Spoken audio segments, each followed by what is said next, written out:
tall, and it was a translation from the Yiddish of their Langer, the long one, the tall one. At any rate, Longy, and that was his nickname. It's even in the FBI files, Abner Longy Zwillman. He came out and he said, look, my father loved you. You were good friends. Why haven't you gone into the funeral home? Now, this is this gangster who used violence and everything else. And he said, I can't go in. He said, why? He said, I'm a Kohen. Now, a Kohen, for those who don't know, is not allowed to go into a cemetery, not allowed to go into, in a funeral home, because that's the priestly class of the Jews. So here's a man who won't go in there because he's a Kohen or descendant from the priestly class, but on the other hand, in his business, uses tremendous violence and all this kind of stuff. Go figure it out. So I talked about it. I said they compartmentalize their lives. Yeah. Yes. I said what they did for their business is one thing, but what they did in their family, and that's something else. And they were very good at that, separating the two totally. Which I find very difficult to do, but they did it. They did it. Geffen Publications published your book. To Right. what extent is your publisher extremely brave to have done this, taken on this project? Well, with it's a story, and I had an agent in New York, and she had it, and then when I was in Washington many years ago, and I got a message where I was staying, and the agent said, I have good news for you. And I said, oh, good news. Wow. One of the big publishers, Simon & Schuster, something going to publish the book, blah, blah, blah, blah. And so I said, instead of calling her now, I'll go to the airport, I'll check in, I'll relax, I'll get a cup of tea, and then I'll call. And I did. And she said, well, I had good news for you about an hour and a half ago, but it changed. Such that they were going to publish it, and then they had an editorial meeting. They said, well, books about Jewish gangsters don't sell. We need to sell at least 10,000 copies. We don't think we'll do it. So they decided not to publish it. And so I came back to Israel, and Geffen Publishing at the time, just starting out, it was a small operation. They've done a lot of things since then and become much bigger in things and published some very good things in the Jewish world. And I was very, I won't say despondent, but really, and they had been after me, we'll publish it, we'll do it, anything you want, and it's because they knew it would sell because it was such a unique topic at the time. Now I'm talking about 1993 when the first issue of it came out. It's since been reprinted, and I redid it, corrected errors, added stories, eliminated certain things that I found to be untrue afterward. The sources were not great, and so I redid certain things. So it was republished in a much nicer format, more attractive and also more accurate, and also footnoted in 2000. But at any rate, they knew they knew that a book like this would sell because it was so unique. There wasn't really anything like it. Who interviewed Jewish gangsters? The only one who wrote about it. And so when I came back to Israel, I called them up. I said, you interested? Yeah, we'll do it. I said, all right. I gave them certain instructions. Big print. So my stepfather, who needed to read big print, could read it. I said it had to have pictures and this and that and the other. And they said, whatever you want, we'll do. And they did whatever I asked for. It sounds like you got to pick your title, too. Yes, and the title, yeah. I mean, I had but he was good to his mother, but I couldn't think of what else to go beyond it. And one of the people working there, she said, The Lives and Crimes of Jewish Gangsters. I said, that's great. You thought about it. I had what my mother said, but not, on the other side of the colon. So they did that. And then the second book is a much nicer job because, I corrected it and looked at it again. And over time, I could see what people said, why is this in there and this?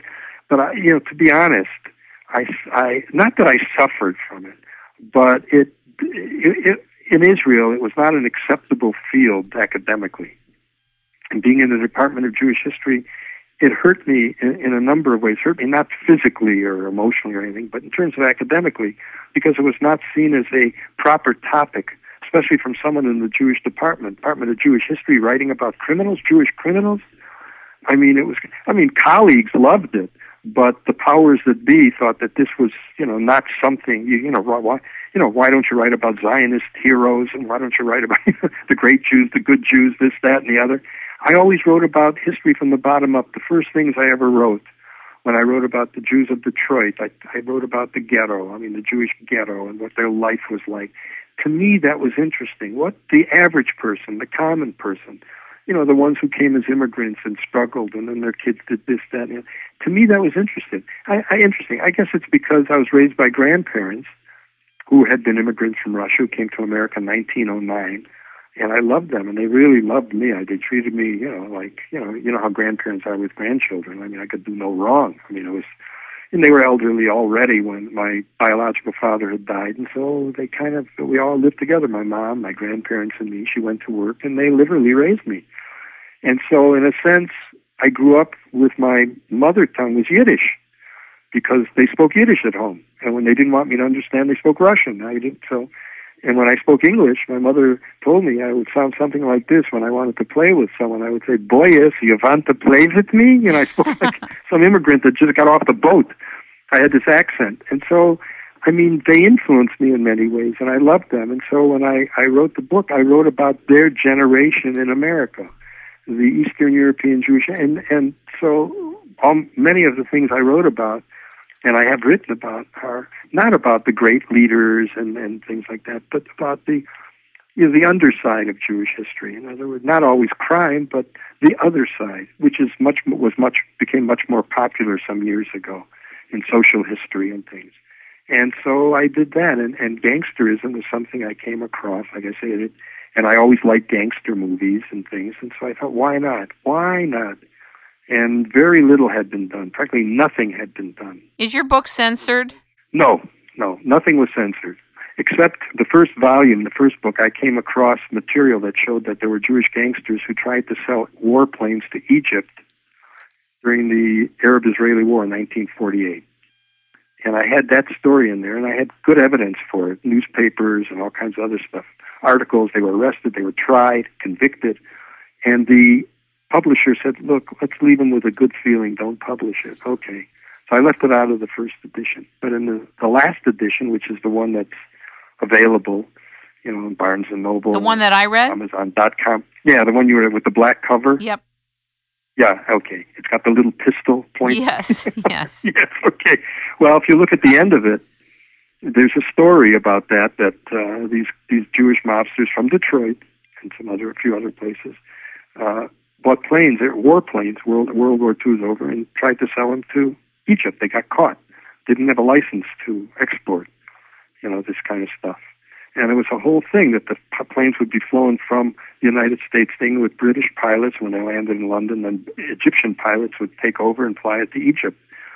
They were caught. And so the comment that I made in this when I read it, it's in the newspapers, it's there, the whole business of trial and all that, it's available to see, that for some Jews, ethnic loyalty, money, was more important than any kind of ethnic loyalty. And that was it, money. It was money.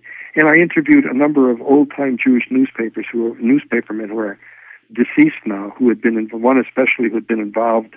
He was a tall blonde, and he joined the Nazi Bund in Chicago and would go to their meetings. He was a tall, blonde guy, didn't look Jewish at all. And then they ended up publishing Jewish newspapers on the West Coast. He was a wonderful guy. And we spent a day together because wherever he went, I went with him. I sat in his car, and he went shopping. He went to the bank, and I was interviewing him while we were in between his shopping things. He was a lovely guy. And I asked him why did these people get involved? And he said it was just money. That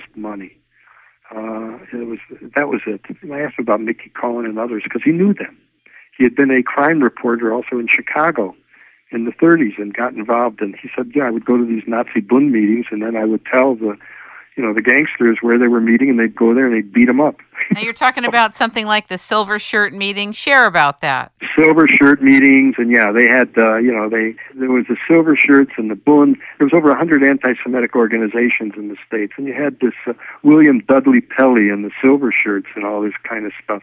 And they, called themselves the American Fuhrer and all this business. And in Minneapolis, they were very active in areas in which you had the large German populations and things like that. Now, the Nazi Bund was in New York, but in the Midwest, the Silver Shirts were active. They were also active on the West Coast. And in Minneapolis, Minnesota, Davy Berman was involved in criminal activity. Later went to Las Vegas and ended up managing hotels and all this kind of stuff. He was a tough guy.